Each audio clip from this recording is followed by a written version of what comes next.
미국이 이란의 미사일 공격에 대해 군사적 보복 대신 경제 제재를 택하면서 최악의 위기는 피했다는 평가가 나옵니다.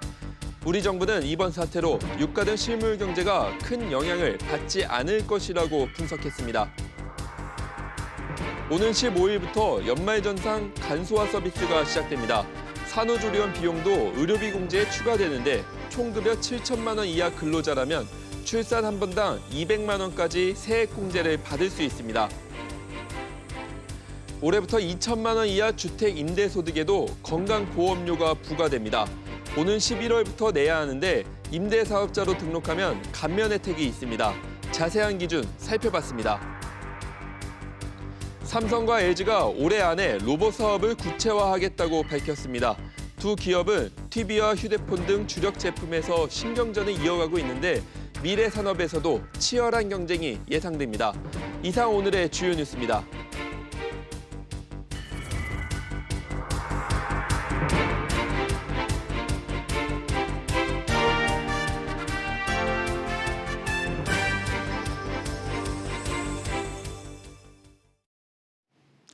시청자 여러분 안녕하십니까? 뉴스 프리즘 시작합니다. 미국이 이란의 미사일 공격에 군사 보복 대신 경제 제재를 택하면서 최악의 위기는 피했습니다. 그러나 이라크 내 미국 대사관 인근에 원인 미상의 로켓포 2발이 떨어지면서 중동 정세가 팽팽한 긴장감에 휩싸여 있습니다. 첫 소식 류정훈 기자가 보도합니다. 도널드 트럼프 미국 대통령은 이란의 미사일 공격에 군사적 대응 대신 경제 제재 카드를 선택했습니다. As we continue to evaluate options in response to Iranian aggression, the United States will immediately impose additional punishing economic sanctions on the Iranian regime.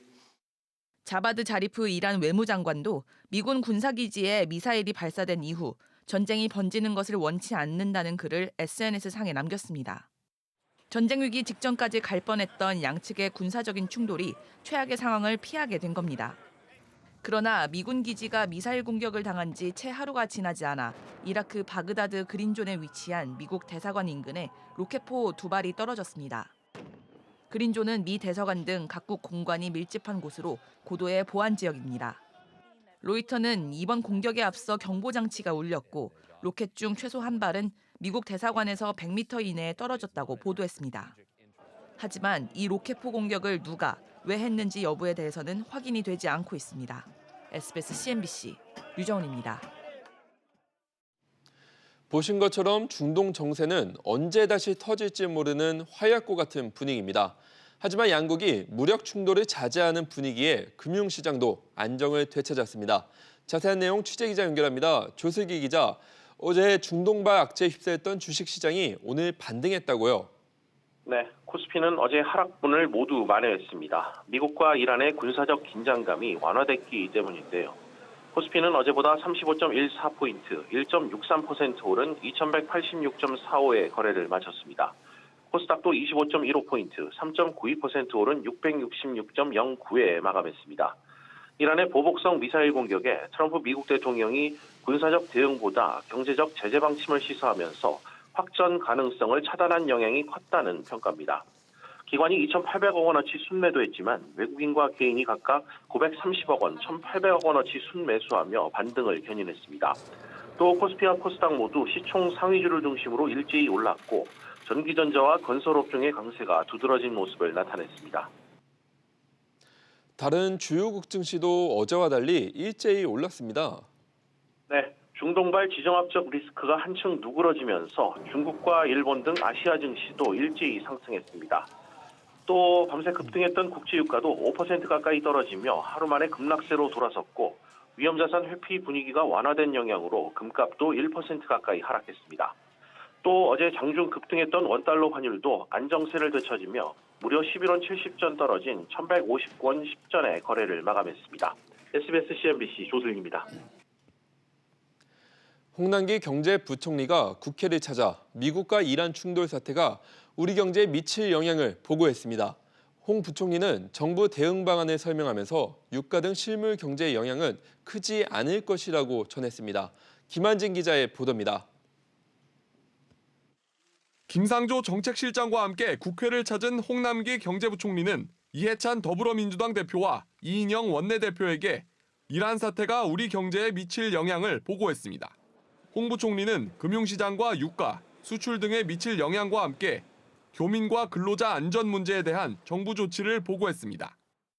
홍 부총리는 이란에서 수입하는 원유가 3%에 불과하고 금융시장에 미치는 부분도 3% 선인 만큼 실물 경제 영향은 미미할 것이라고 이 대표에 전했습니다.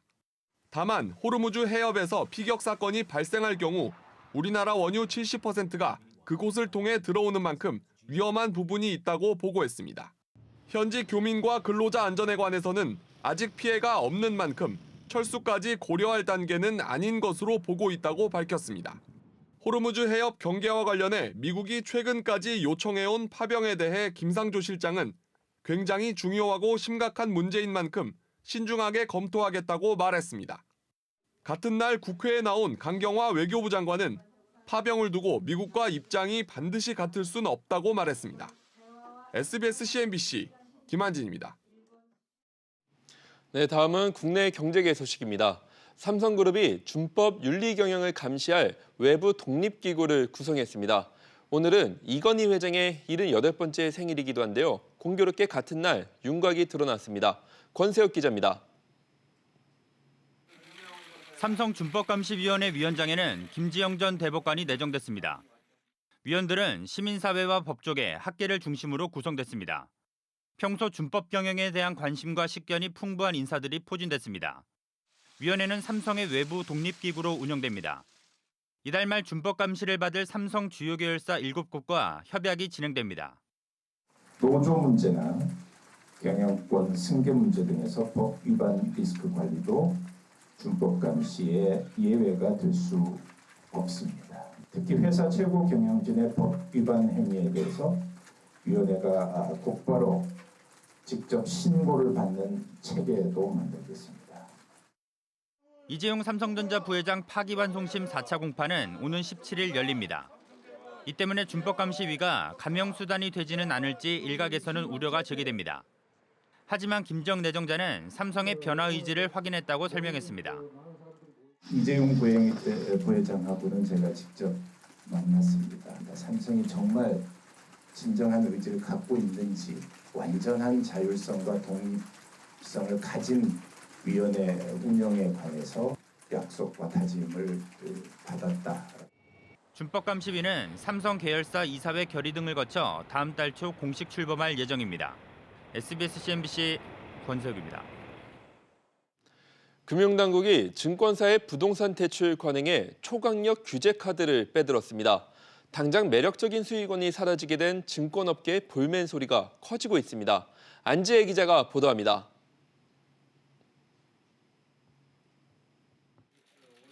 은성수 금융위원장이 증권업계의 부동산 투자에 또다시 포문을 열었습니다. 부동산 대출 총량 규제를 내놓은 지 한 달여 만에 이번에는 우회 대출을 콕 집었습니다. IB의 신용공여 대상으로 규정된 중소기업의 범위에서 특수목적회사 SPC와 부동산 관련 법인을 제외하는 방안을 추진할 계획입니다. 당장 증권업계에는 청천벽력 같은 소식입니다. 경기가 성장하고 있는 상황은 아니니까 주식 투자하는 것보다는 앞이 뻔히 보이는 부동산 쪽 투자가 더 낫죠, 사실은. 부동산 쪽은 작은 물음이라는 게 눈에 보이잖아요. 새 부동산 대출 규제에 따라 증권사들은 내년 7월까지 부동산 대출 보증 규모를 자기 자본의 100% 이내로 줄여야 됩니다. 업계는 부동산 대출로 빠르게 성장해온 메리츠 종금증권의 타격이 가장 클 것으로 보고 있습니다. 부동산을 포함한 전체 채무 보증 규모가 자기 자본의 220% 수준이기 때문입니다. 오늘 첫 간담회를 가진 신임 금융투자협회장도 부동산 대출부터 언급을 했습니다. 정부 정책 중 하나인 부동산 직접 투자를 간접 투자 수요로 전환하기 위해서도 증권회사의 역할은 여전히 필요한 점은 고려될 필요가 있습니다. 정부의 부동산 투기와의 전쟁으로 기존 영업 관행의 변화가 불가피해진 증권업계의 신음이 깊어지고 있습니다. SBS CNBC 안지혜입니다. 연말정산을 준비할 때가 다가왔습니다. 오는 15일 오전부터 연말정산 간소화 서비스를 통해 소득 세액공제 자료를 조회할 수 있고 18일 이후에는 공제신고서 작성, 공제자료 간편 제출, 예상세액 계산 등도 할 수 있습니다. 올해 달라진 부분이나 미리 챙겨봐야 할 부분들을 정윤영 기자가 정리했습니다. 가장 눈에 띄는 건 산후조리원 비용이 의료비 공제에 추가된 겁니다. 총 급여 7천만 원 이하 근로자라면 출산 한 번당 200만 원까지 의료비로 인정돼 세액 공제받을 수 있습니다. 실례로 총 급여액이 5천만 원인 근로자가 배우자를 위해 산후조리원 비용으로 300만 원을 지출한 경우 의료비 세액 공제 금액으로 7만 5천 원을 돌려받을 수 있습니다. 의료비는 총 급여액의 3%를 초과해 지출한 금액에 대해 15%의 공제율을 적용해 계산한 금액을 세액 공제합니다. 같은 소득 수준 근로자는 올해 7월 1일 이후 박물관, 미술관 입장료로 지출한 돈의 30%를 소득 공제 받을 수 있습니다. 공제 혜택이 줄어든 부분도 있습니다. 지금까지 20세 이하 자녀는 모두 세액 공제를 받았지만 올해부터 7세 이상 자녀만 공제를 받을 수 있습니다. 면세점에서 사용한 돈은 소득 공제 대상에서 제외되고 실손 의료보험금으로 돌려받은 돈은 의료비 세액 공제에서 제외된다는 점도 주의해야 합니다. 근로자 연말정산의 경우 공제 요건을 근로자 본인이 직접 판단을 해야 됩니다. 근데 이 부분은 고의가 아닐지라도 잘못해서 소득공제나 세액공제를 신청하게 되는 경우에 가산세를 부담할 수 있기 때문에 이런 불이익을 받지 않으시도록 주의하셔야 됩니다.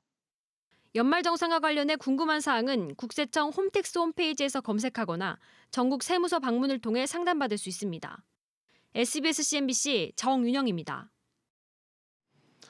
상가와 주택이 결합돼 있는 건물을 상가겸용 주택이라고 합니다. 이런 상가겸용 주택에 투자하신 분들도 많을 텐데요. 내후년부터 이 주택이 받던 세금 혜택이 줄어들면서 고가의 상가주택을 팔 때는 양도세를 훨씬 많이 내야 합니다. 정광윤 기자가 보도합니다. 아래층에는 상가가, 위층에는 주택이 있는 상가 겸용주택을 도심 곳곳에서 흔히 볼 수 있습니다.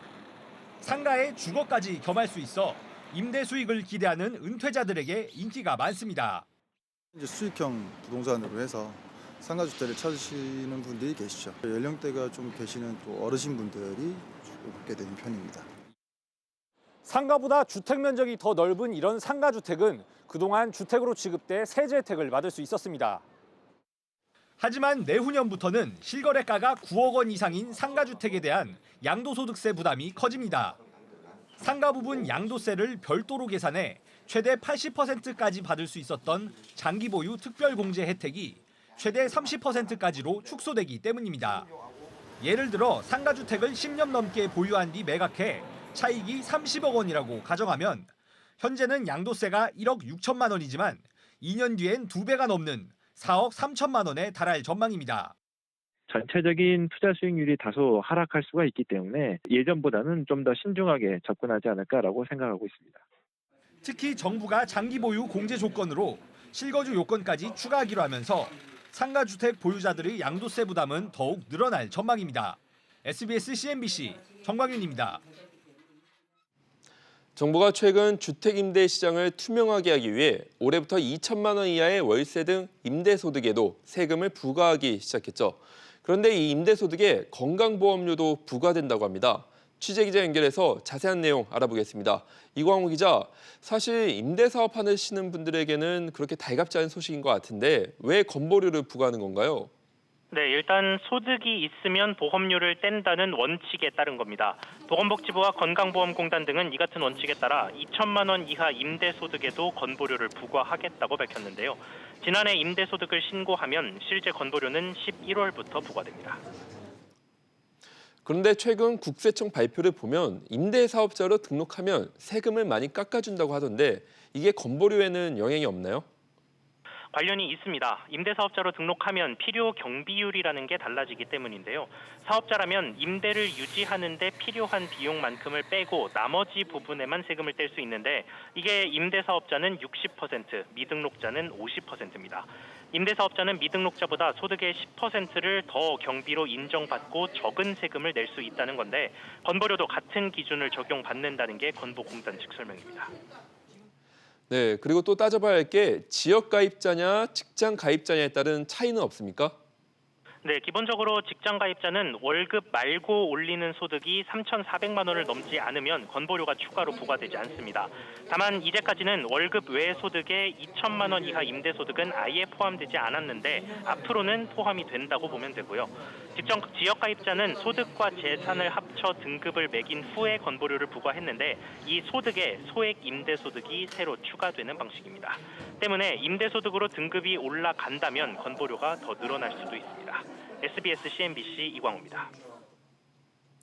미국 라스베이거스에서 열린 세계 최대 IT 가전 박람회 CES에서 권봉석 LG전자 사장이 취임 이후 첫 기자간담회를 열었습니다. 미래 사업 구상을 내놓으면서 동시에 가전 라이벌 삼성전자에 대한 견제 섞인 말도 내놨습니다. 정인아 기자가 보도합니다. 권봉석 LG전자 사장은 시종일관 자신감 있는 태도를 보였습니다. 어려움을 겪고 있는 스마트폰과 자동차 전장 사업은 내년에 흑자 전환시키겠다고 말했습니다. 또 올해 소비자용 로봇 사업에 집중해 하반기쯤 구체화하겠다고 덧붙였습니다. 앞서 삼성전자는 올해 중반쯤 상용화 로봇을 출시하겠다고 밝혔습니다. 새로운 사업에서도 치열한 경쟁이 예상됩니다. 성장과 변화라는 키워드를 가지고 있었는데 저는 거기에 고객과 본질적 경쟁력이라는 두 가지 요소를 추가를 해서 아마 제가 CEO로 있는 동안에는 성장, 변화, 고객, 본질 이 네 가지가 키워드가 될 것 같습니다. LG전자는 삼성과의 기술력 경쟁에서도 자신감을 보였습니다. 박형세 LG전자 부회장은 경쟁사가 표준을 맞춘 것은 환영할 일이라고 평가했습니다. 최근 삼성전자는 8K TV 화질 선명도 값이 50%를 넘어 CES 주관사로부터 인증을 받았습니다. 이를 두고 화질 경쟁에서 자신감을 나타낸 것으로 해석됩니다. LG전자와 TV 신경전을 벌이고 있는 삼성전자의 한종희 사장은 나흘 전 기자간담회에서 시장에서 많이 선택을 받아야 좋은 제품이라며 LGTV를 견제했습니다. 또 LG전자가 주력으로 하는 OLED TV는 영원히 만들지 않을 것이고 관련 설비도 없다고 말했습니다. 권봉석 사장은 폴더블 폰으로 이를 응수했습니다.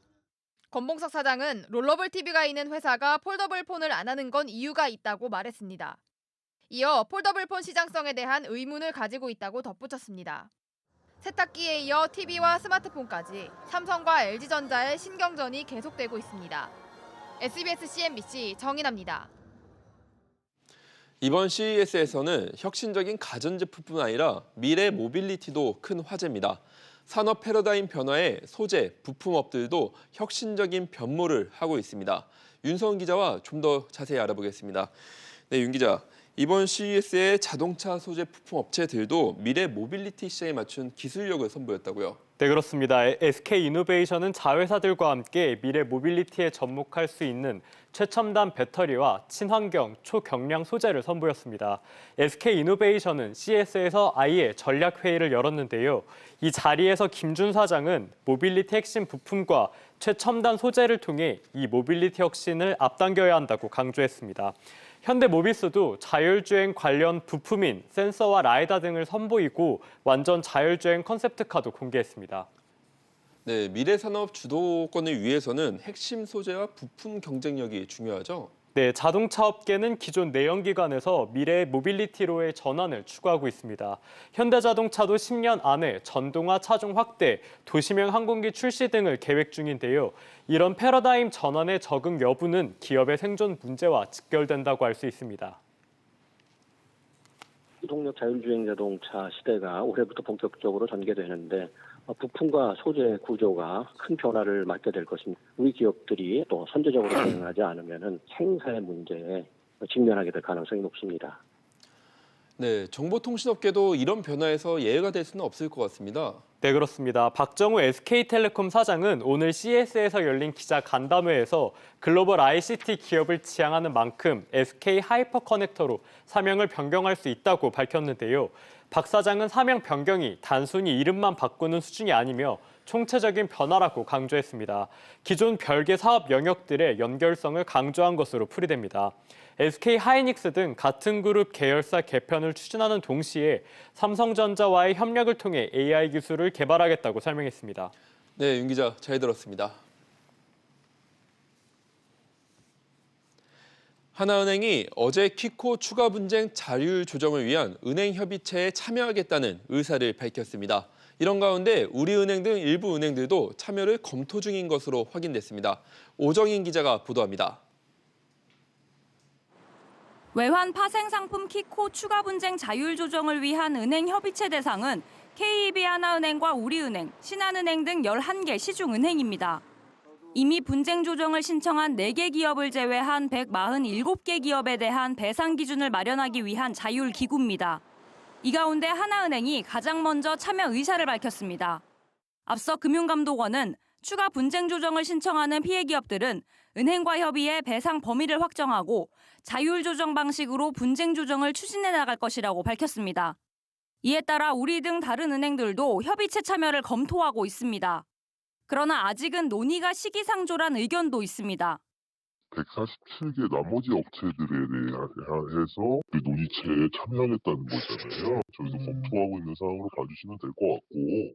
상황을 지켜보면서 저희도 입장을 생각해 봐야 될 것 같은데요. 저희는 아직은 입장을 밝힐 단계는 아니라서. 하나은행에 이어 우리은행 등의 참여로 이번 협의체 추진이 가속화될 경우 140여 개 피해 기업의 분쟁 조정도 신속하게 진행될 것으로 보여집니다. SBS CNBC 오정인입니다.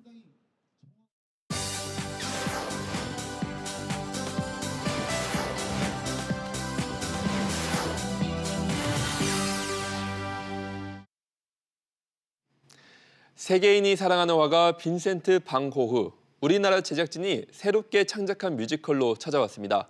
반 고흐의 명작들이 미디어 아트로 작품에 녹아들어 감동을 더하는데요. 화면으로 만나보시죠. 빈센트 반 고흐의 대표작인 꽃피는 아몬드 나무가 뮤지컬 무대에서 살아 움직입니다. 형의 이름을 딴 내 아들 빈센트 반 고흐 너에게 주는 내 그림 내 선물. 빈센트 반 고흐의 동생이자 후원자였던 테오는 형의 굳센 의지와 용기를 담길 바라며 아들의 이름을 형의 이름과 같이 지었고 빈센트는 조카를 향한 사랑을 담아 이 그림을 그린 것으로 알려져 있습니다. 형제가 주고받은 700여 통의 편지와 그림에 담긴 이야기를 바탕으로 반 고흐의 삶을 그려낸 뮤지컬이 찾아왔습니다. 세계인이 사랑하는 반 고흐의 명작들이 무대 위에 미디어 아트로 펼쳐지며 짧지만 강렬했던 그의 예술 세계를 조명합니다. 고지식한 시어머니와 순종적인 며느리가 사는 집에 한 70대 할머니가 하숙생으로 들어옵니다. 예측 불허의 할머니지만 가정의 활기를 불어넣으며 세 중년 여성은 자아를 찾아갑니다. 연극 여자 만세 2는 양희경과 윤유선 등 인기 중견 배우들의 탄탄한 연기를 통해 사연 있는 여성들의 가슴 찡한 이야기를 전합니다. 저 개인적으로는 딸로서, 엄마로서, 또 며느리로서 제법 삶이 무거운 그 역할을 하고 있지만 가족에 대해서 한번 생각하게 되고 또 그런 가족의 사랑 때문에 뭉클해지는. 셰익스피어가 마지막으로 남긴 로맨스 극인 템페스트가 음악극으로 찾아옵니다. 억울하게 무인도로 쫓겨난 밀라노의 공작 프로스페로와 요정 에어리얼이 펼치는 복수와 화해의 이야기로 다채로운 음악과 안무가 어우러져 고전과 또 다른 감동을 선사합니다. 세종문화회관은 이번 템페스트를 시작으로 온 가족이 쉽게 즐기는 셰익스피어 시리즈를 연이어 선보입니다. SBS CNBC 윤선영입니다.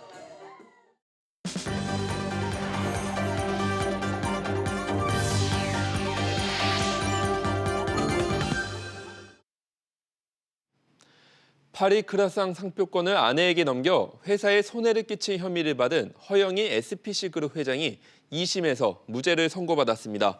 서울고등법원은 허 회장에게 징역 1년에 집행유예 2년을 선고한 원심을 깨고 무죄를 선고했습니다. 재판부는 회사의 주주 구성 등을 고려하면 허 회장이 고의를 가지고 계약을 체결했다고 보기 어렵다고 밝혔습니다. 지난해 12.16 부동산 대책 이후 서울 아파트값 상승폭이 3주째 둔화한 것으로 나타났습니다. 한국감정원에 따르면 지난 6일 기준 서울 아파트 매매 가격은 지난주보다 0.07% 상승해 상승률이 0.01%포인트 하락했습니다. 특히 대출 규제의 직격탄을 맞은 강남 4구의 상승폭이 0.07%에서 0.04%로 크게 줄었습니다.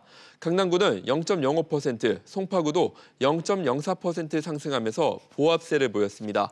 서울 아파트 전셋값 상승률도 지난주 0.19%에서 이번 주 0.15%로 다소 둔화됐습니다. 안녕하세요. K웨더 라이프스타일 예보 김단비입니다. 비가 그치기 무섭게 전국의 공기질에 또 비상이 걸렸습니다. 오늘보다 내일은 더 공기가 탁해져서요. 강원 영동과 부산, 울산과 제주도를 제외한 전국의 미세먼지 농도 나쁨 단계까지 오르겠습니다. 주말까지는 계속해서 공기가 탁할 것으로 보이니까요. 호흡기 관리에 주의하시기 바랍니다. 내일도 평년 기온을 웃돌겠지만 아침 저녁으로는 영하로 기온이 내려가면서 춥겠습니다. 서울과 대전, 대구의 아침 기온 영하 4도, 강릉은 영하 1도, 광주는 영하 2도를 보이겠고요. 낮 기온도 서울 4도, 대전 6도, 대구 8도 등으로 낮 동안에는 크게 춥지 않겠습니다. 다만 하루 사이 일교차가 10도 안팎으로 크니까요. 외출 시 옷차림에도 유의하시기 바랍니다. 중부지방 수원의 아침 기온 영하 5도, 춘천 영하 6도로 아침에는 춥겠고요. 낮 기온은 5도 안팎으로 크게 춥지는 않겠습니다. 동해안 속초와 강릉의 아침 기온 영하 1도로 시작해 낮 기온은 8도에서 9도까지 오르겠습니다.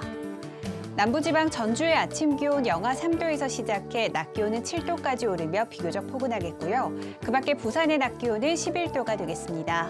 주말 동안 제주도에는 비 예보가 들어있고요. 당분간 아침 기온이 영하로 내려가며 계속해서 춥겠습니다. 날씨였습니다.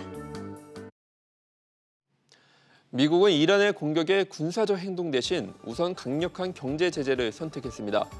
최악의 상황은 피했다고는 하지만 그동안 미국과 중국의 무역 분쟁으로 골머리를 앓은 글로벌 경제가 또 다른 분쟁으로 타격을 입지 않을지 우려가 됩니다.